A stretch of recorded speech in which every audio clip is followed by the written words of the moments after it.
Welcome to another episode of Navigating Your Unretired Life.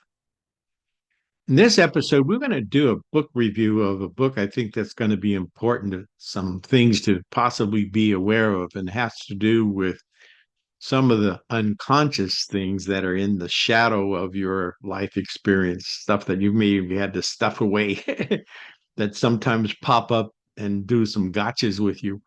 So we're going to actually review a great book by Connie Zweig. So here we go. So the book we're reading and reviewing is The Inner Work of Age by Connie Zweig, PhD.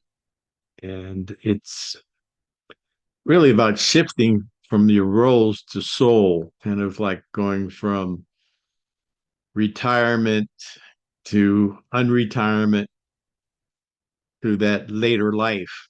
And I there's kind of a merging that I want to talk about too, kind of having those in mind as I age.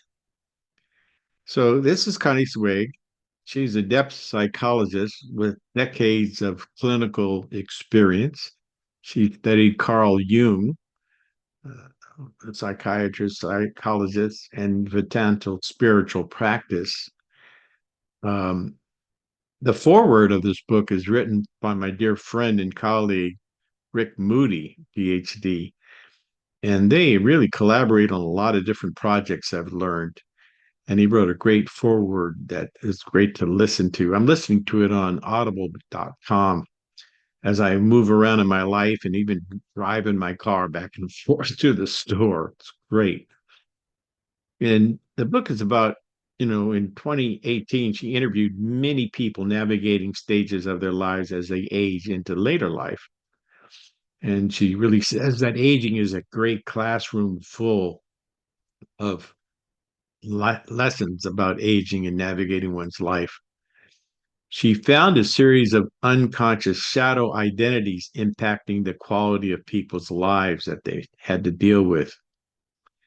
So, the promise of her book is to have you become aware of them yourself as a liberating experience of a fuller, more aware, and balanced life as you navigate life stages. In this case, it could be your unretired life. It's an introspective practice that can prove helpful in navigating your unretired life and in addressing later life issues, including death itself. Wow. Really neat. And she's really got some good insight about that.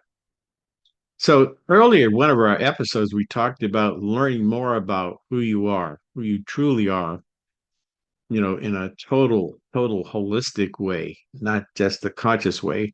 So we have this life ladder, and you notice the shadow here. So one side is the conscious rungs of the ladder, but the other side is maybe the unconscious rungs of the ladder, which she calls the shadow. That's a term used by Carl Jung, by the way. And so she talks about these identities to become aware of. They call them shadow identities. And one of the ones that I know I've got, and I think I have to have it, is the heroic doer. That's a kind of an archetype for the hero, the myth of the hero. Joseph Campbell talks about that. That you go through this three-part storytelling here. You trying to go about your life, and then challenges happen to you, and then you have to navigate and succeed and triumph over that. And I think that's definitely an identity to work with. However, it can be very frustrating when you realize that many of the rungs have slippery. You might fall off the ladder, even hurt yourself. There's a lot of pain to deal with in this challenge here to be more conscious of. Some of the gotchas have to do with the unconscious rungs of the ladder.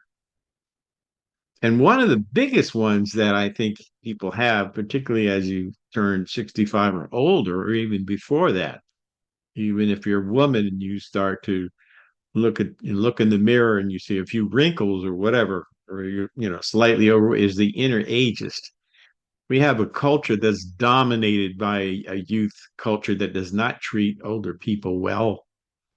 And so we inherit that unconsciously. And we don't do things because we think, oh, well, I'm too old for this.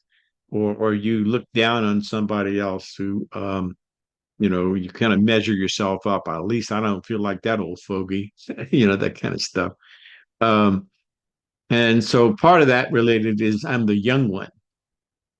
I'm ageless, which is which is not the truth of you as your body changes and your mind changes, your brain changes, and all of the good things we saw, and that's a real value of the youth here because that's a youth culture that makes you feel bad if you're not young anymore. And I'm the successful one. That's another one. Success is not a straight path. It's not a linear path. It's up and it's down. And there are many, many obstacles and many, many ways to fail that are all part of the lesson of learning, the lesson of succeeding. I really like the better word term of exceeding rather than success because succeeding is means you're always in movement, you're always succeeding towards this. You just haven't read this, this, yes, you can say success at a certain plateau, at a certain milestone, but you're still growing and you're still succeeding here.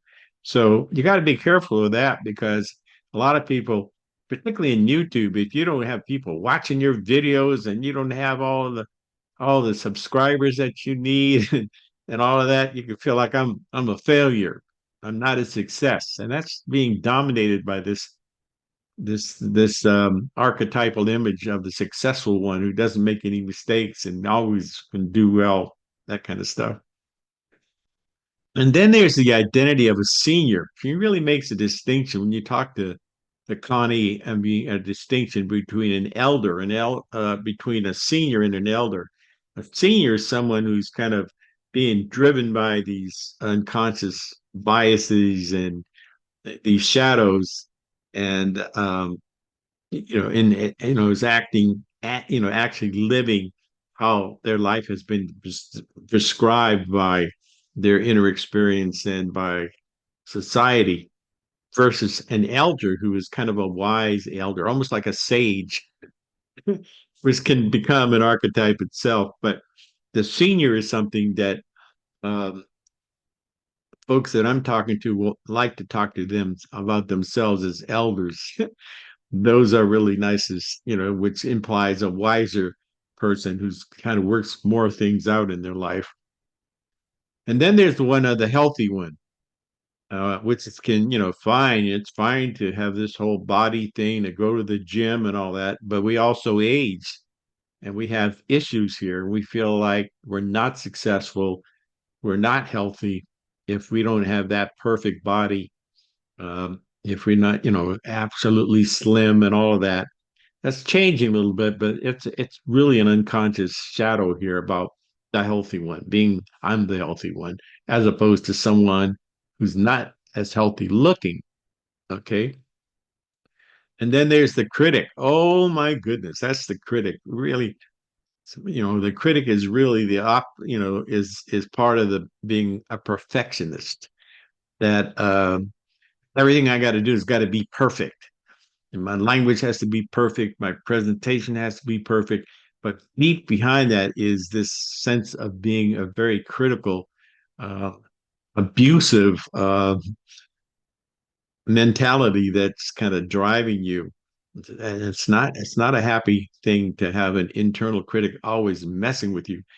It's good, and she teaches you this to do shadow work, this to romance the critic inside of you, and to be aware of you in a different light that's more enlightened than just being beating yourself up all the time. And then she talks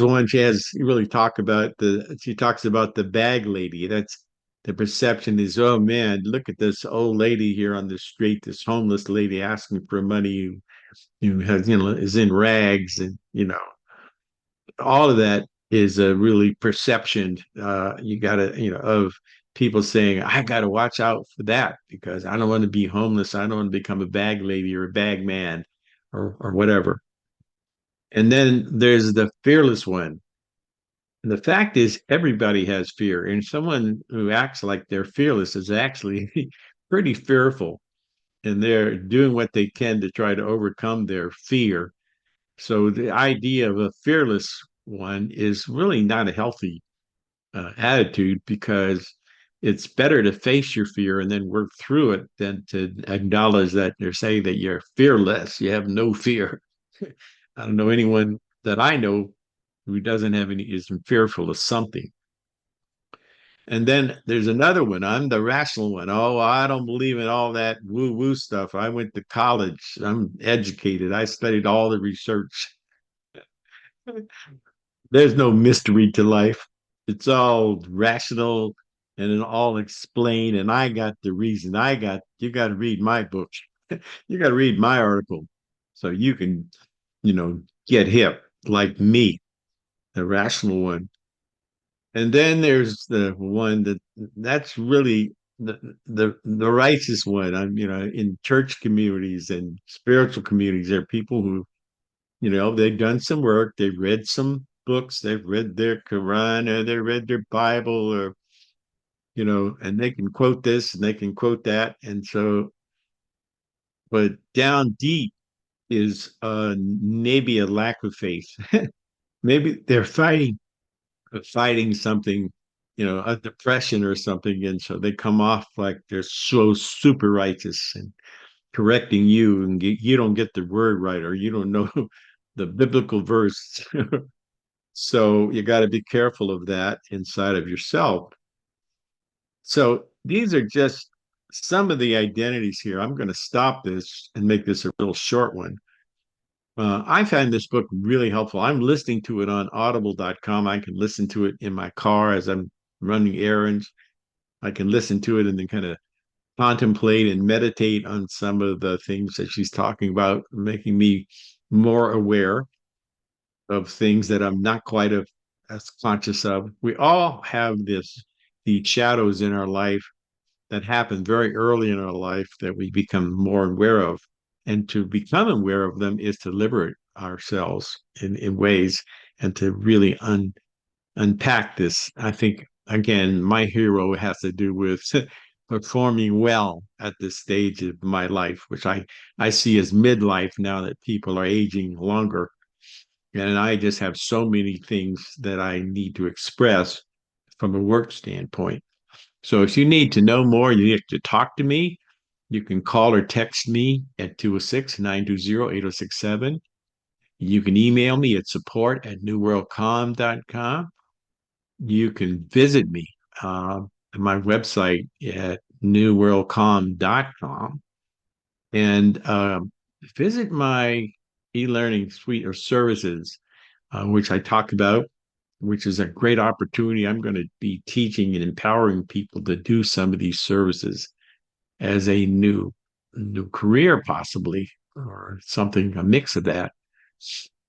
And so visit us, and you can go to our contact us page and request an appointment. Um, and we'll, as consultants, we can give you a uh, complimentary Zoom call with you and key members of your team to learn more about what your situation is, and particularly if you're at and having to navigate your unretired life in this next new phase of your life. So I look forward to working with you. We can do this together. Thank you so much.